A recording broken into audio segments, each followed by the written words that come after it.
impair the body's ability to process and produce energy from the sugar.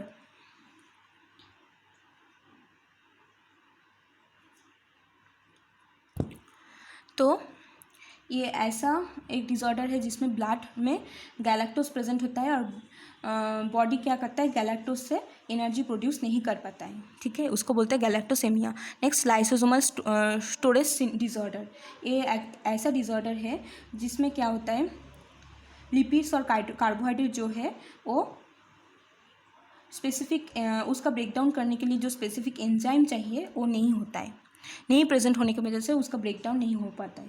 Next Wilson disease, an inherited disorder that causes too much copper to accumulate in the body. तो ये ऐसा disease है जिसमें body में organ में copper accumulate होता है।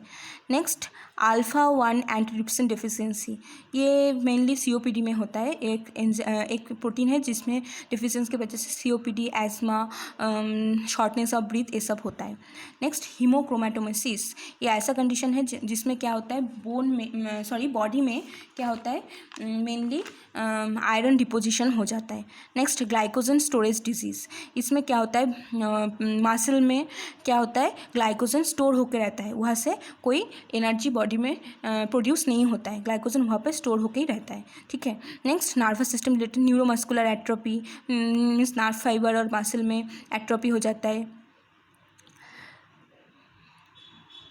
Next is the फ्रीड्राइक्स ataxia, तो ये ऐसा डिजीज़ कंडीशन है जिसमें क्या होता है, सेंसेशन कम हो जाता है लिम्फ में, उसके बाद स्पीच में प्रॉब्लम होता है, वॉक करने में प्रॉब्लम होता है, ये ऐसा डिजीज़ है। Next spinal muscular atrophy, spine में एट्रोपी हो जाता है। तो those are the autosomal recessive pattern of inheritance condition. Okay, next is the X linked pattern of inheritance. तो the sex chromosome in males are XY and female in the XX. We all know that this group of disorder are transmitted to future generation through the sex chromosome. तो ये disease condition mainly sex chromosome के through transmit होता है। Genes on the Y chromosome shows a Hollandic pattern of inheritance. They are very uncommon.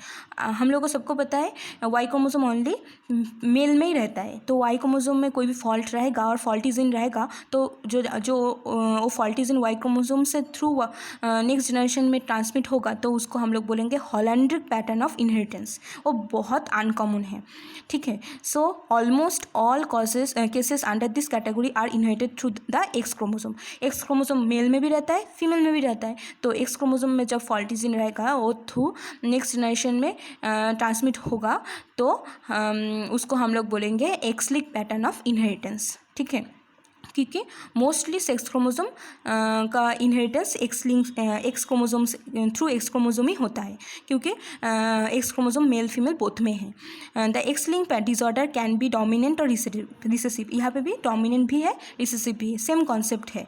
Particularly the dominant disorder are very rare, dominant disorder बहुत कम है। The well known example of X link dominant disorder is vitamin D resistance ricket. तो X link pattern of dominant disorder is vitamin D resistance ricket, ये example है, ठीक है।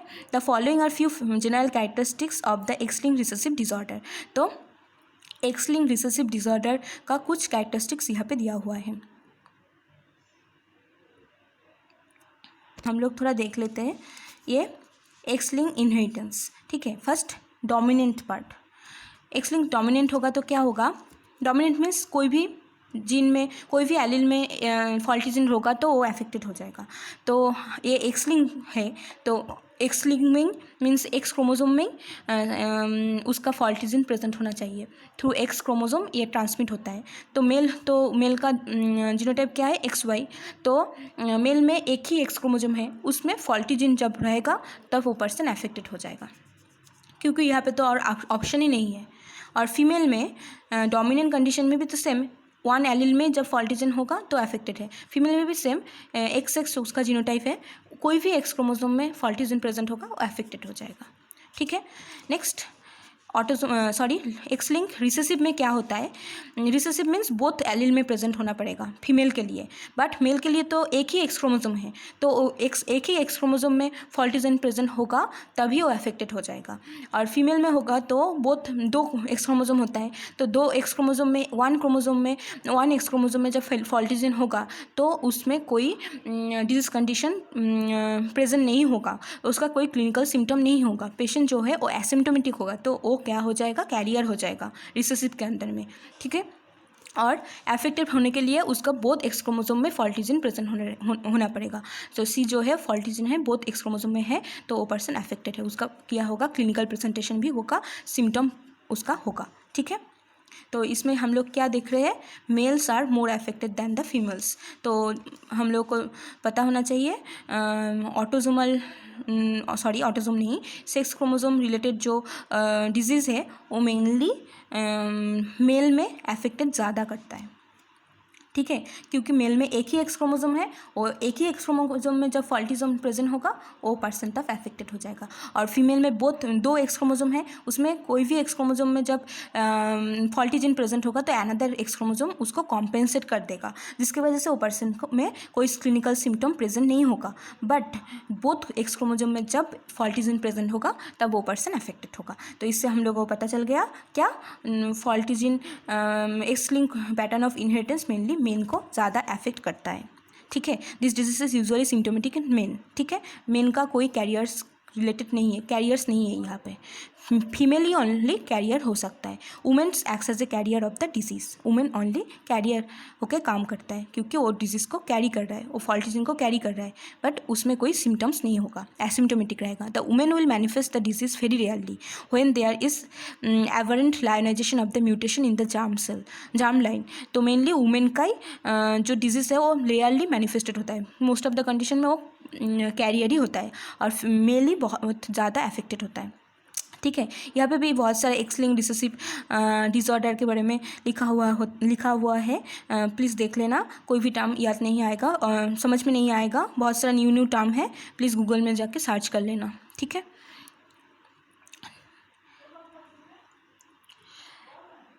Next, the following are few general characters of X-linked dominant disorder। तो X-linked dominant disorder में क्या होता है, the trait is more frequent in women than in male। तो ये जो ट्रेड है वो मेनली वुमेन में ज़्यादा होता है मेन से। Men have generally a milder expression of the disease. Male में क्या होता है, डिजीज़ का जो एक्सप्रेशन है वो माइल्ड होता है, डोमिनेंट में। Affected male transmit the trait to all his daughters not to his sons. तो कोई भी मेल अफेक्टेड होगा तो वो क्या करेगा, वो डिजीज़ को उसका डॉटर्स में ट्रांसमिट कर देगा, बट सॉन को अफेक्टेड नहीं करेगा, सॉन में कोई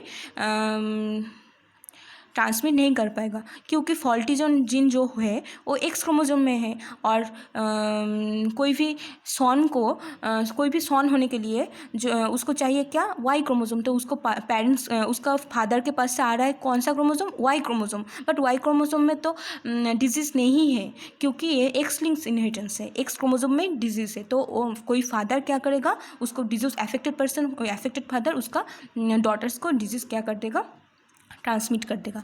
यहाँ पे देखो, मदर जो है वो नॉर्मल है XX, उसके साथ affected father XCY, x chromosome में उसका फॉल्टी जीन प्रेजेंट है, तो उसका क्रॉस होगा तो XXC XCX XY। तो ये जो फीमेल हुआ, डॉटर हुआ, वो बोथ आर अफेक्टेड, क्योंकि ये एक्स लिंक डोमिनेंट है, एक एलील में फॉल्टी जीन प्रेजेंट होगा तो अफेक्टेड हो जाएगा। तो both daughters are affected, mother affected नहीं था बट फादर अफेक्टेड होने की वजह से डॉटर्स अफेक्टेड हो गया।